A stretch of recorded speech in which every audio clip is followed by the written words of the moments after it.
London, Kyiv, August 14th, RETRS.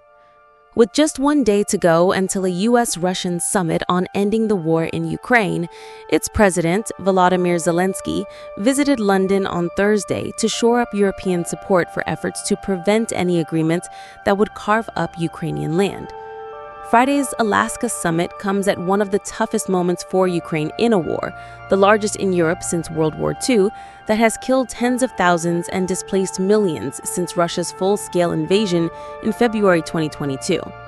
On the back foot on the battlefield against Russian forces, Zelensky and his allies are keen to avoid any deal between U.S. President Donald Trump and Russian President Vladimir Putin that leaves Ukraine more vulnerable to Russian attacks. Zelensky met British Prime Minister Keir Starmer to build on momentum from virtual talks on Wednesday with European leaders and Trump to try to set red lines for the talks between Trump and Putin in Anchorage, Alaska. Zelensky and Starmer embraced before heading into their meeting in Downing Street. On Wednesday, Trump threatened severe consequences if Putin does not agree to peace in Ukraine, and while he did not specify what the consequences could be, he has warned of economic sanctions if his meeting on Friday proves fruitless. Yesterday was a pivotal moment for reinforcing European and transatlantic unity, Ukraine's Foreign Minister Andriy Sybiga said on X. "We need peace through strength as a foundation for the future of global security and stability." Zelensky said he warned Trump that Putin was bluffing about his desire to end the war. The Ukrainian leader also said Trump had supported the idea of security guarantees in a post-war settlement. Politicals cited people familiar with the situation as saying that Trump had said the U.S. could provide guarantees with some conditions. A source familiar with the matter told Reuters security guarantees were discussed on the call.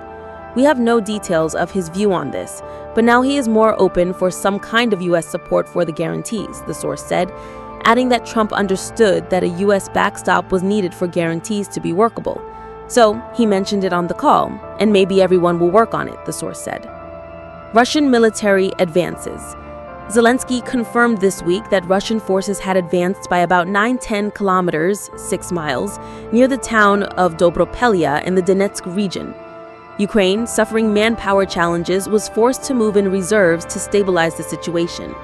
Trump's comments and the outcome of the virtual conference on Wednesday could provide encouragement for Kyiv.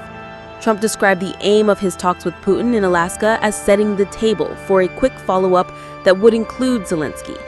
However, Russia is likely to resist Ukraine and Europe's demands strongly and has previously said its stance had not changed since it was first detailed by Putin in June 2024. Trump has said a deal could include what he called a land swap. Russia controls around a tenth of Ukraine, and a land swap within Ukraine could cement Moscow's gains. Zelensky and the Europeans worry that would reward Putin for nearly 11 years of efforts to seize Ukrainian land and embolden him to expand further west in Europe. A source familiar with the matter said Russian Special Envoy Kirill Dmitriev will participate in Friday's summit. Dmitriev, who heads up Russia's RDIF Sovereign Wealth Fund, has previously held talks with Steve Witkoff, Trump's special envoy, and has spoken of possible business cooperation between Moscow and Washington. Trump's agreement last week to the summit was an abrupt shift after weeks of voicing frustration with Putin for resisting the U.S. peace initiative. A Gallup poll released last week found that 69% of Ukrainians favor a negotiated end to the war as soon as possible. But polls also indicate Ukrainians do not want peace at any cost if that means significant concessions. As conditions for a ceasefire and the start of talks, Putin has demanded Ukraine withdraw its forces from 4 regions that Russia has claimed as its own but does not fully control, and formally renounce plans to join NATO. Kyiv swiftly rejected the conditions as tantamount to surrender.